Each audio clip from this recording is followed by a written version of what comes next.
So we have done an enormous amount of work. And to do that, we have been taking the strain off of parents.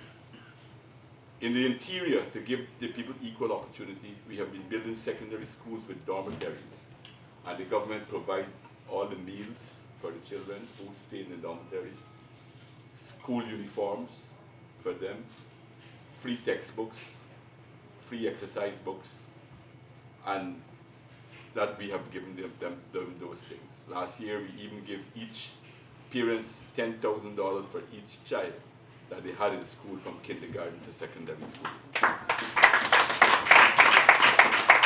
I said then that if that was happening in my day, when my father was a very productive man and he had 9 of us in school, he would have done pretty well at that time.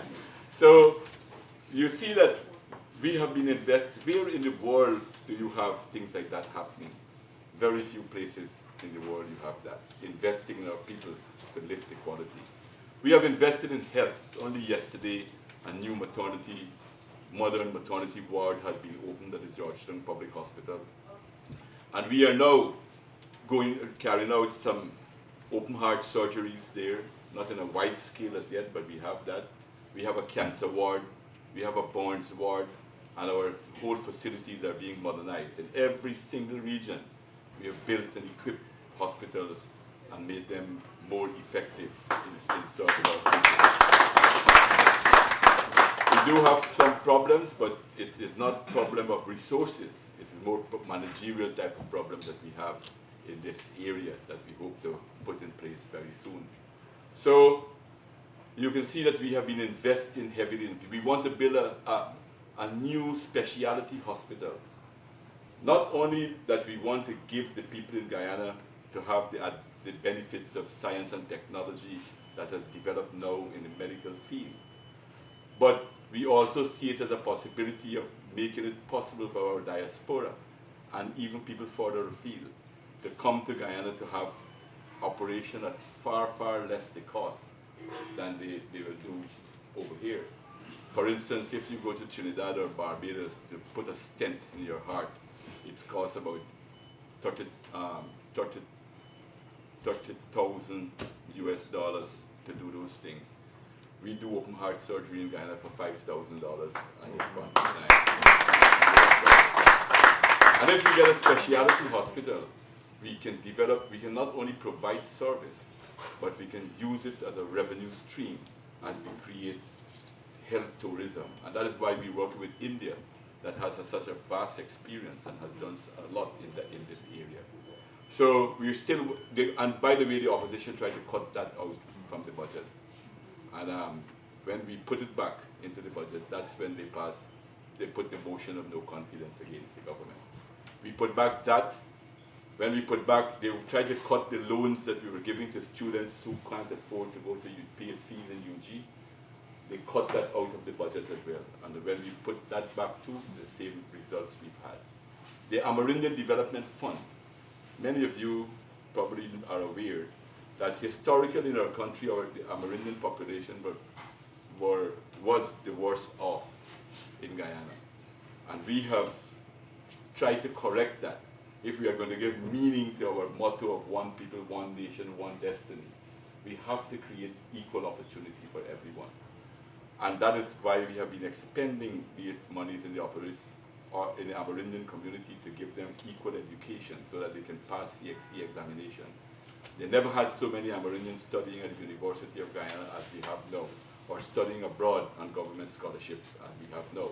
And never had so many Amerindian doctors and engineers as we have now in our society. Now we want to develop the village economy by helping them to create tools, by helping them with tractors and plows so that they can produce more, or in transportation to get their kids to school and so forth. That was also one of the things that they cut from the budget as well. So you can see that over the last 3 years, you can understand why my head is so shiny. That it has been really, really difficult and extremely frustrating to manage when you have no partner on the other side that seems to be taking patriotic positions as a guide to the development. And that is why we are where we are. I know I want to take the opportunity to thank you for the fact that you have remained loyal to Guyana. Some of you have gone back. Some of you have done well over here, and now you're gone back and investing in the economy, and that is important. That is, we would like to see more of that happening in our society. And many of you have been not forgotten your family and helping them in Guyana as well. And for that, we're very, very grateful, and that has made a big contribution to our country as well. And now we have, as I said, this most important and decisive elections in the history of our country. I'm looking forward for your support, for your generous support at this time, because we are fighting against a lot of odds in our society. We are fighting against people who historically has destroyed our country with the first coalition that they had in 1964. And now they have another coalition to try to do the same things that they did in 1964 when they moved Chelly Jagan out of government. It's the same type of thing that they're trying to do at this point in time to try to remove us out of office. And the new fellas on the block who have now embraced the PNC, Nagamutu and Ramotar in particular, who have been saying how much they were fighting against the dictatorship, are now totally embracing those. Because who are these people? These are the same people who used to rig the elections. Ranger was head of the army when they were seizing the ballot boxes. Harman was head of was in the intelligence of the army when Walter Rodney was assassinated. Vincent Felix was the commissioner of police when we had a big crime in Buxton and those places. He never caught any one of them. So this is the same people that they want to put back into government. And all the attack you're hearing now on the PPP, just to point out to you that Nagamutu left the PPP 1 month after he did not get the nomination to be the presidential candidate in the 2011 election. So we have a set of unprincipled people who seem determined to take power for the sake of having power. If you look at the negotiations that they had, you will see that it was not an issue of what they want to do for the country, but what they want to get from the country. It was an argument of who will be president, who will be prime minister, who will be minister of finance, who will be minister of labor. Nagamutu used to criticize and say that he wanted to cut the fat from the administration. But now we're hearing him want to have 4 vice presidents into the system itself. So this is the fight that we're having. This is the struggle that we're having at this point in time. This is this is what is taking place within our society, and why we have to ensure that we win these elections. Not only, and these elections are crucial because really, fundamentally, I understand there are a couple of other political parties putting their names on the list to contest the elections. But fundamentally, it's going to be a 2-horse race. And it's going to be win or lose at these elections. I would say that for the Guyanese people's sake, that we cannot afford to lose these elections, that we have to work very hard. We fight, these people are also getting funds from other sources. People, international forces who probably don't want to see a strong government in Guyana, who would probably like to see a weak government so that they can manipulate the government. And that is what some of them, their objectives are.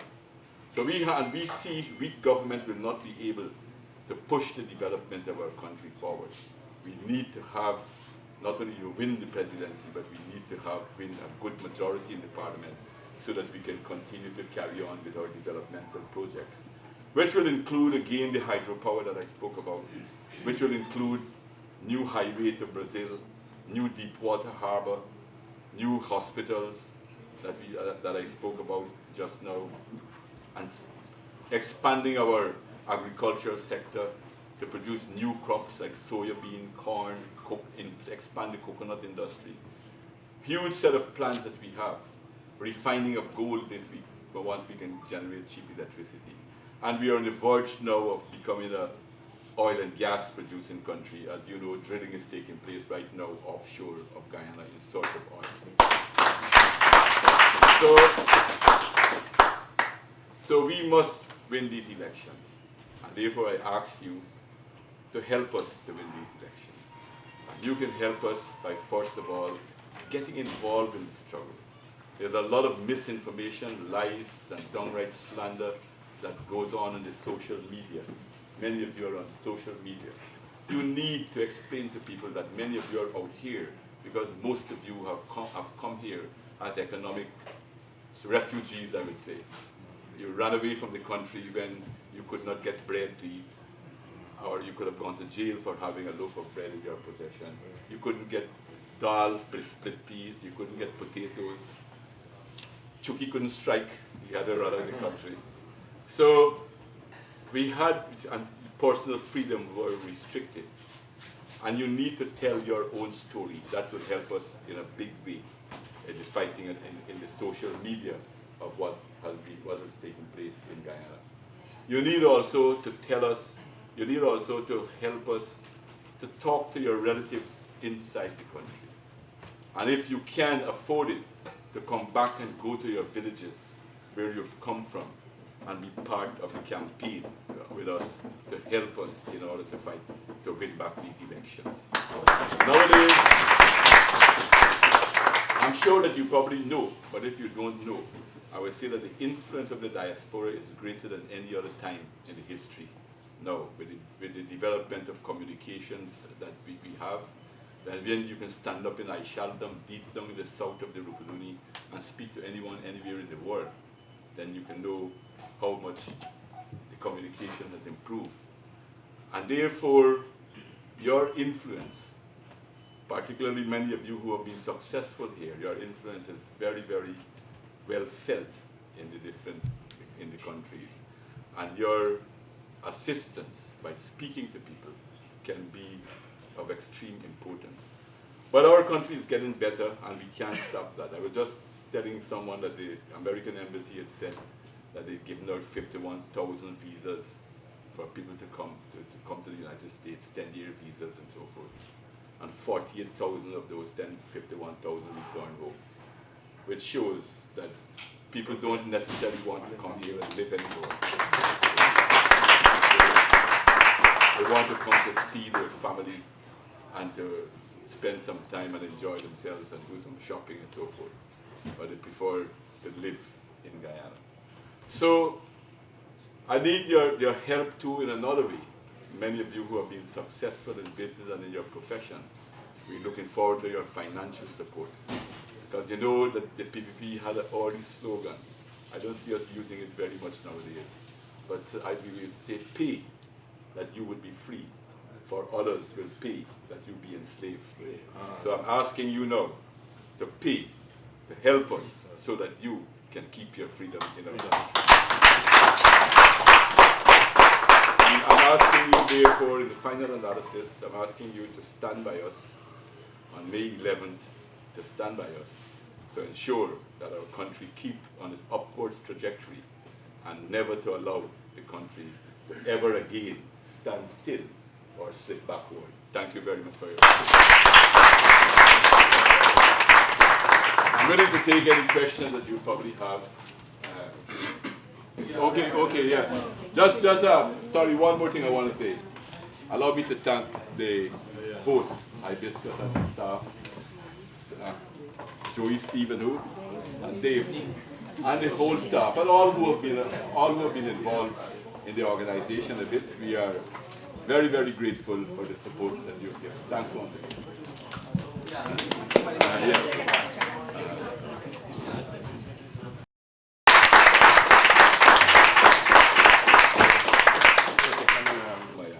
My favorite, because you have all my favorites here. Yes. Return. Can you turn? Go back and turn. How are you doing? Yeah. Harold, bring my. Oh, sure.